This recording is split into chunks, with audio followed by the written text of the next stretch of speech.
Guys, நம்ம இன்னைக்கு வேப்பெண்ணெய் கரைசல் தான் கொடுக்க போறோம். லாஸ்ட் வீடியோ நான் சொல்லியிருப்பேன், மாவு பூச்சிலாம் நான் கண்ட்ரோல் பண்றதுக்காக வேப்பெண்ணெய் கரைசல் கொடுக்கலான்ட்டு.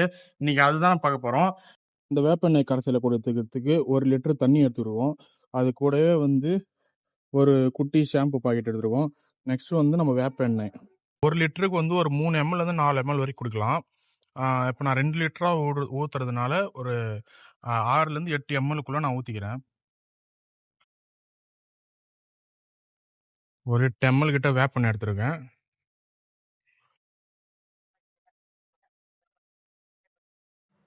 அடுத்து நம்ம கட் பண்ணி வச்சிருந்த அந்த ஷாம்பு பாக்கெட்டை நம்ம இதில் ஃபுல்லாக ஆட் பண்ணிவிட்டு லைட்டாக அதை அப்படியே லைட்டாக மிக்ஸ் பண்ணி அது மூடியை போட்டு மூடிட்டு இன்னும் கொஞ்சம் நல்லா ஷேக் பண்ணிக்கலாம்.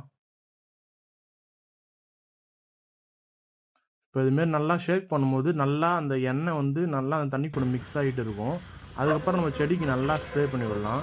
அந்த செடி அந்த லிக்யூடில் நல்லா நினைகிற மாதிரி நல்லா ஸ்ப்ரே பண்ணி விடுங்க. அப்போ தான் நல்லா எல்லா இலைக்கும் அது பரவும். அதேமாரி இந்த இலைகள்லாம் அடியில் தான் அந்த புழு பூச்சிலாம் இருக்கும் அதிகமாக. அதனால் அந்த அடியிலலாம் நல்லா ஸ்ப்ரே பண்ணி விடுங்க. நீங்கள் அடியில் பண்ணாமல் விட்டிங்கன்னா நீங்கள் அடிக்கிறதே வேஸ்ட்டு. நல்லா அந்த இலையில் இருக்க அடிப்பாகத்துலேயும் நல்லா தண்டு பாகத்துலேயும் நல்லா ஸ்ப்ரே பண்ணி விடுங்க. இதேமாரி நீங்கள் பண்ணும்போது உங்கள் பூச்சி அந்த செடியில் தங்காது. இருக்கிறதுக்கு இடம் இல்லாமல் அது அந்த இடத்த விட்டே போயிடும். அதனால் உங்கள் செடியும் நல்லா செழிப்பாக வளரும். மறக்காமல் நான் கொடுத்த டிப்ஸ் எல்லாம் ஃபாலோ பண்ணி பார்த்துட்டு எப்படி இருக்குன்னு சொல்லுங்கள்.